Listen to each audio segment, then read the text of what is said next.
Hello, everyone. My name is Curtis Rodriguez Porter. I am the program manager for Crack School Choice. My pronouns are he, him, his. I chair the City of Hartford's LGBTQ plus commission. I also serve as president for the Hartford Gay and Lesbian Health Collective Board of Directors. Starting off this professional development with identities will allow us to be in a headspace of why each component of this presentation is so important. Please take a moment to remember back when things for us started shifting mentally and or physically during our adolescence, and how that made us feel and or act, and how important it wasn't for us to connect with just someone. Our identities matter. We all have different aspects of our identities. We all have different sides of ourselves. But please note that we are not all protected by United States law in the same way. According to Jay Fitterers, identity refers to our sense of who we are as individuals and as members of social groups. Our identities are not simply our own creation. Identities grow in response to both internal and external factors. To some extent, each of us chooses an identity, but identities are also formed by environmental forces out of our control. For example, take a look at our identity wheel here for sex and gender. We have race, ethnicity, culture.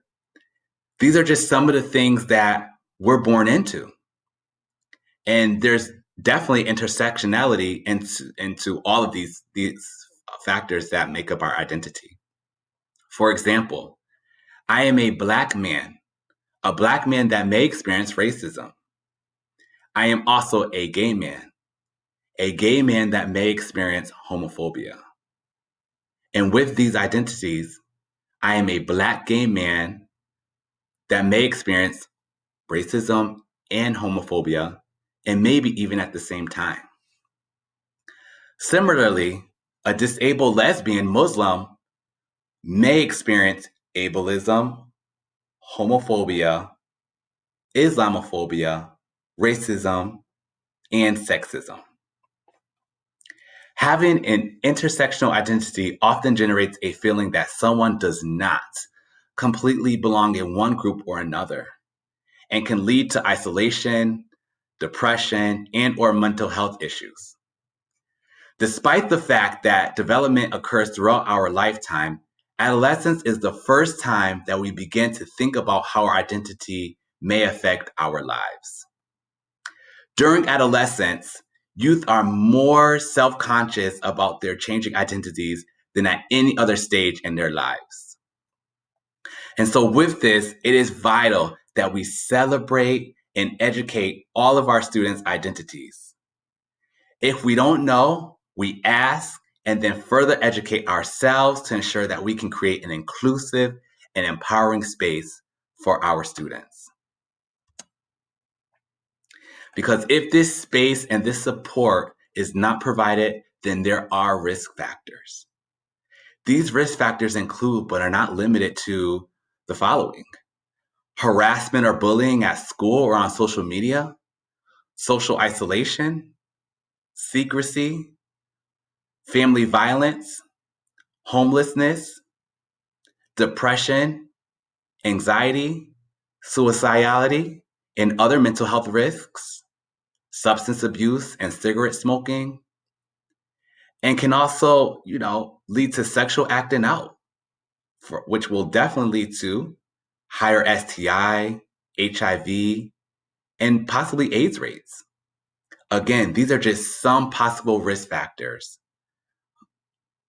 According to a 2017 Human Rights Campaign LGBTQ plus teen survey, it was found that 85% of youth experience high levels of stress.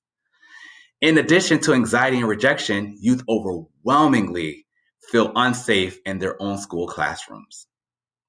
Furthermore, the data from this survey also highlighted that over 50% of trans and gender expansive youth said that they never use school restrooms that align with their gender identity. Only 26% said that they always feel safe in their school environment.